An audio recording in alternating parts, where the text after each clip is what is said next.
On this edition of Talk to Al Jazeera, we speak to the man with the hardest job in international diplomacy, trying to bring peace to Syria. Always true. We ask the questions. What is needed in the world? Is that going to be?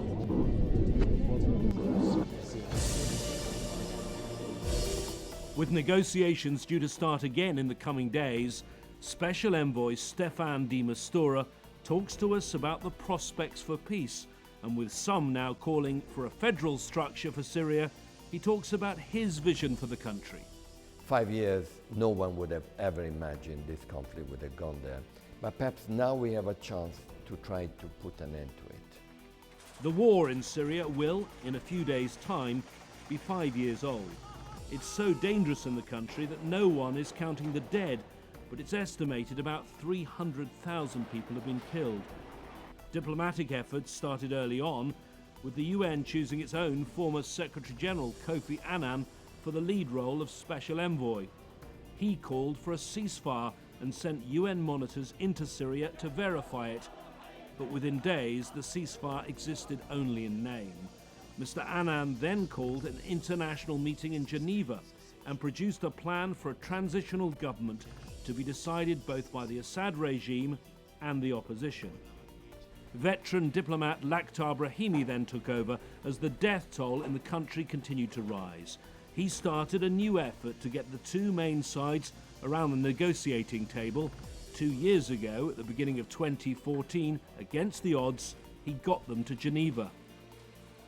But the talks became bogged down, with the Syrian government insisting on an agenda that first dealt with fighting terrorism before discussing a new transitional government.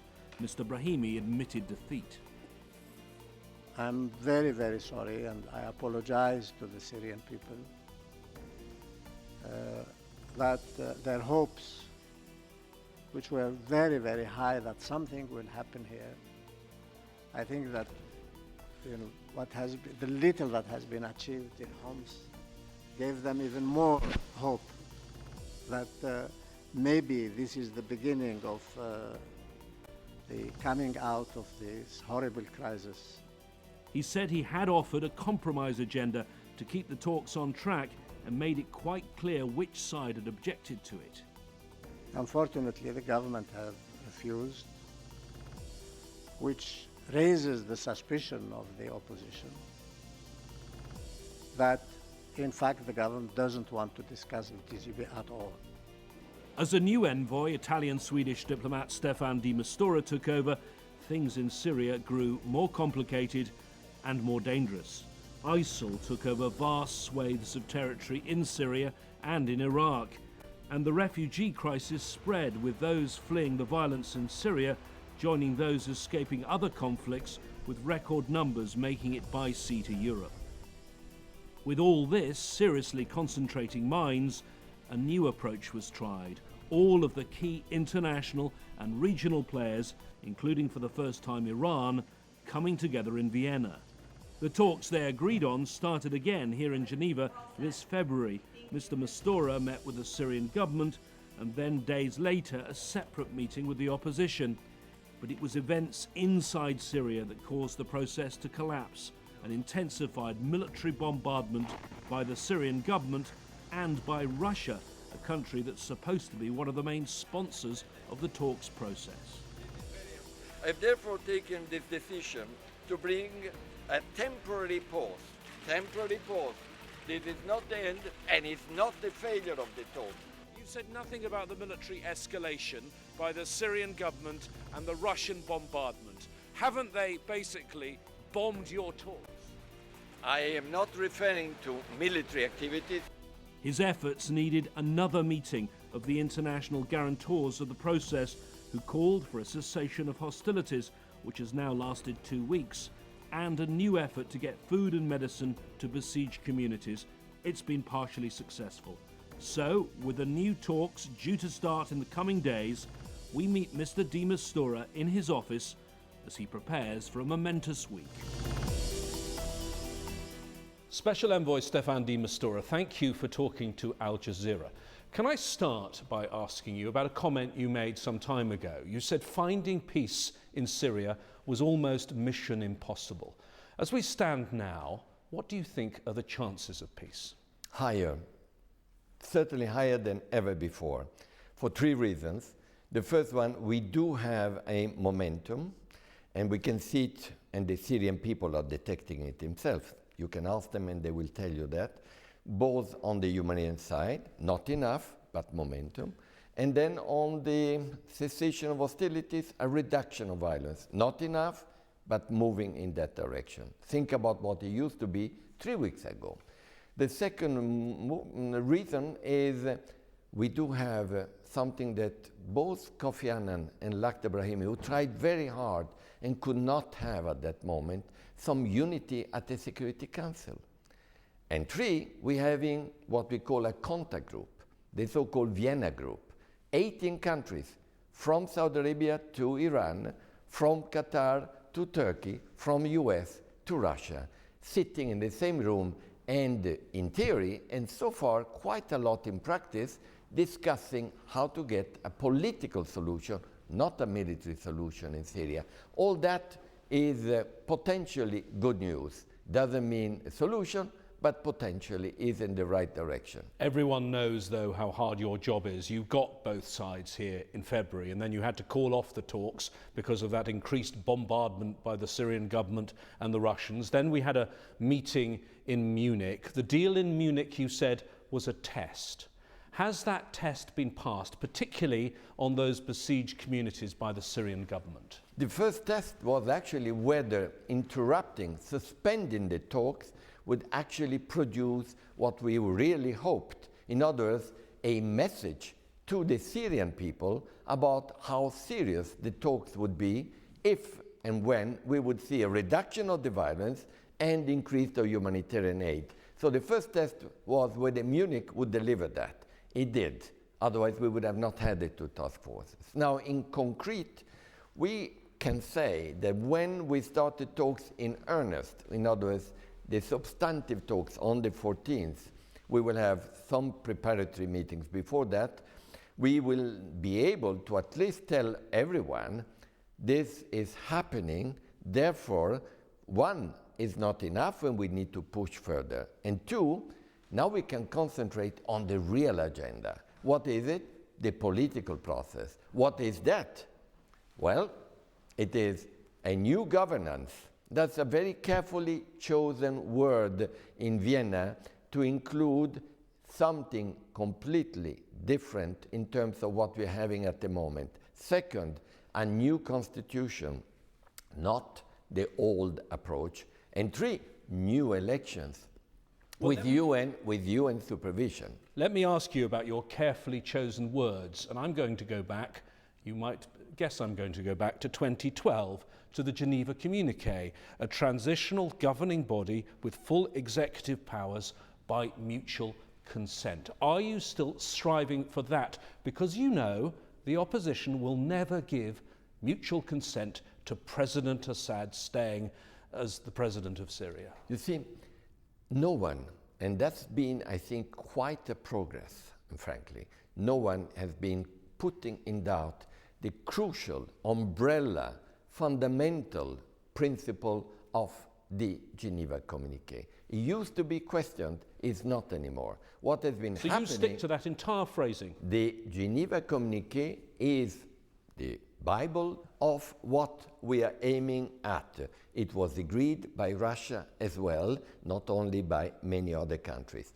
What instead has been happening, and you know, history makes a difference after all, that has been also fine-tuned in terms of implementation and roadmap through what? The UN Security Council Resolution 2254. What do they say? One, they're going into details. 3 phases: new governance, new constitution, new election, and even a timetable, 18 months, starting from when? When we start the talks. And when is the starting of the talks? As far as I'm concerned, the 14th of March. Staffan de Mistura is an experienced diplomat, having worked as the UN representative in conflict zones, southern Lebanon, Iraq and Afghanistan. He's also served one of the 2 nations for which he holds nationality. he was the Deputy Foreign Minister of Italy. He's going to need all of that experience, in part because the situation inside Syria is so complicated, but also because all the international and regional players have different views about the future of Syria. And there are even new ideas, and they're gaining traction. Special Envoy, you know I speak to a lot of diplomats, and something new is emerging since that resolution. The Russians are even saying it openly. They're talking about a federal Syria. They're talking about devolved powers. Other Security Council diplomats are talking about it. Are you prepared to countenance that? Are you even prepared to countenance the partition of Syria? Well, you were with me. Where? Remind me. Where did we meet? We've met in Geneva, we've met in Vienna, we've met in Munich, we've met in New York. But we met also in the field. Where? In Afghanistan. Good. You remember in Afghanistan what happened? There was a moment, and I was at that time in charge of the UN operations, and at that time, you will remember, James, Afghanistan was the Syria of today, the issue of the moment. You remember? And at that time, at a certain point, some people started talking about partition. There was an idea about the north, the center, and the south, the Pashtun and the Mazar-e-Sharif being different from the rest. And it didn't happen, luckily, because the unity of a country is fundamental even today. And the same applied in Iraq when the issue came up. What about the issue of a federal Syria as we speak here in Switzerland? Well, Switzerland has been a remarkable, successful example. But I would leave that exactly to the talks that we are going to have in Geneva. Is that not something for the Syrians to develop? The last thing, anyway, that Syria would need and can afford is a partition. Small states, one controlled by a group, sponsored by another, would be unsustainable. And you know what? I think no Syrian person, whoever he or she is, would accept that. They are very proud people of their own country. But right now, the country is deeply divided.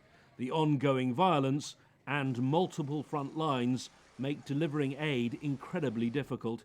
But since the Munich meeting, there has been progress. Mr. de Mistura's advisor on humanitarian affairs, Jan Egeland, says they've got aid into 10 of the 18 besieged areas and have plans to deliver food and medicine in 2 others. Which side militarily is besieging the remaining 6 areas? It's very clear that the 6 areas, I would then say the 7 areas where we have not reached, including Deir ez-Zor, are reached 6 by the government, 1 by Islamic State. It's a point I pressed with Yaqub el-Hillo, the UN's top man in Damascus, who's been in Geneva in the last few days. Are there areas still besieged by the opposition? Yes, Deir ez-Zor. In fact, it is... Well, that's besieged by ISIL, which is not the same as the opposition that will be attending the talks here. For me, it's not who is doing the siege, it's who is besieged. For me, for all of us, the imperative is to reach people trapped in these settings, irrespective of who is actually laying this siege around the places where they live. So ISIL is besieging 200,000 people in Deir ez-Zor. Ahrar al-Sham and Jabhat al-Nusra are besieging about 20,000 people in Foa and Kefraya in But those Idlib. places have had aid, haven't they? Indeed, and that is something that we have been able to do starting in October, but really gaining momentum recently. You know why I'm asking these questions, because it's all become politicized, and the opposition say that they're fulfilling their part of the bargain, they're letting aid into their areas, and the government aren't. Everybody has a lot more to do. And one thing that should not be done is to reopen humanitarian principles for political discussion. These are not for discussion. These are enshrined in international humanitarian law and international human rights law for a very long time. This is global practice. So they are not topics of discussion or reconsideration. What is needed from the parties to this conflict is to allow the space for humanitarian actors to do their job without any hindrance, without any inhibitions, without any obstruction, and allowing access to people, but also allowing people to have freedom of movement. Can we just go back to one thing we passed over, which was that Munich test on besieged communities in Syria? Because your advisor on humanitarian affairs, Jan Egeland, says we now need to focus on 6 areas. And it turns out all of those areas that haven't been reached are areas that are being besieged by one side, the Syrian government. You see, we have, well, frankly, many more Syrian people are besieged at the moment because there are also 4.6 million people who have been hard to reach due to government and others' problems. Now, the 18 areas which have been besieged, one of them is besieged by Daesh. Of course, Deir Deir el-Zor, 220,000 people. And we want to show, and in fact everybody agrees, that we can and we should be reaching them because they are Syrian people, plus besieged by Daesh. Then the government is besieging most of the other areas, as you rightly said, except 2 which have been besieged by the opposition. But aid has gone through to those areas since Munich, and it hasn't in the other 6. You're totally right. And you know what? We are going to push and push and push again for that to happen. Because you see, while before there were many reasons, including security reasons, for saying even to the UN, you cannot, it's too dangerous to go there. Now that we have a cessation of hostilities, or at least a substantial reduction of it, there is no excuse and no reason for us not to be able to do so. A photo with the picture with the... When the talks resume next week, assuming they do, the government delegation will be led by Syria's ambassador to the United Nations in New York, Bashar al-Jafri. He was the lead negotiator 2 years ago in the Brahimi talks, and diplomats say it was his obstinance over the agenda that led to their collapse. The main opposition bloc will be led by Riyad Hijab, once Assad's prime minister, now head of the High Negotiations Committee. Other people have been invited on an individual basis, but there is a notable absence. The main Kurdish party, affiliated to fighters who control large areas in northern Syria, is not being included in the talks. Turkey objected to their presence. Just before the talks earlier this year, the leader of the party, Saleh Muslim, actually arrived in Switzerland, only then to find he was being excluded. At the time, he gave me his reaction. If they want a peace for Syria, if they want any political solution for Syria, and if they don't like maybe the same outcome of Geneva too, all the Syrians should be included on the table and they should negotiate them others, not by the influence of some other forces which outside they are looking their interest in Syria, or they have their plans for Syria. Your talks are called the intra-Syrian talks, but you're leaving out one very important group, the Kurds. There are some Kurd representatives, but the main Kurdish party doesn't have an invitation. How can you fix the future of Syria if you leave out one very important party? The Syrian Kurds are Syrian, and therefore they need to be part of the discussions of the future of Syria. No question, like the Christians are, like the Sunnis who have been often excluded, and you know that that's one of the main reasons why we have these tensions. And of course, the Alawites and the Shia who are there, everyone should be there. And we will find a way to include them because there is a crucial message I'm getting, instructions actually, from the Security Council, all inclusive. Leave it to the right moment and the right approach. That's what diplomacy is all about. So their invitation is coming? Leave it to the right approach, and that's why diplomacy is working on it. You are trying to start these talks at a really significant moment because we're coming up to the 5th anniversary of the start of the war in Syria. Could you have imagined when you first saw the pictures from Syria that things could get this bad? And what's your message for the people of Syria? I sent a message the other day through a video to all Syrians, but everyone else, about Syrian women. It was the Women's Day, the International Day. And my message was a sign of respect and admiration for what the Syrian women in particular have been enduring in order to keep our hope in their future. My message to to myself and to the Syrians is, we have been inspired by you Syrian people, about the courage and determination in wanting to still keep hope in Syria. Give us a chance to help you to make sure that this will happen. 5 years, no one would have ever imagined this conflict would have gone there.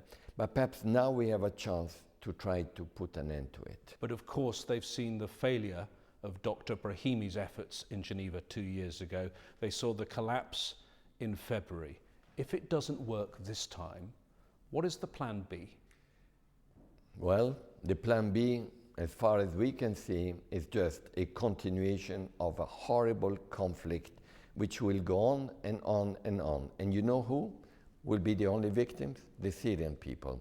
And I don't think, therefore, there is a real plan B, except pushing hard for this to go on into a successful outcome of a political solution, according to the Geneva Communiqué. Even cynical journalists like me have been surprised by the reduction of violence and the cessation of hostilities, although clearly there are violations and some are questioning whether it's being properly monitored. But it has been a lot quieter than some of us suspected. This cessation of hostilities, some believe it's only for 2 weeks. Is that the case? First of all, you're right. There's been violations, and frankly, they are quite monitored because we're having the technologies and capacities, and particularly the main sponsors of it, Russia and America, are having the capacity of monitoring it.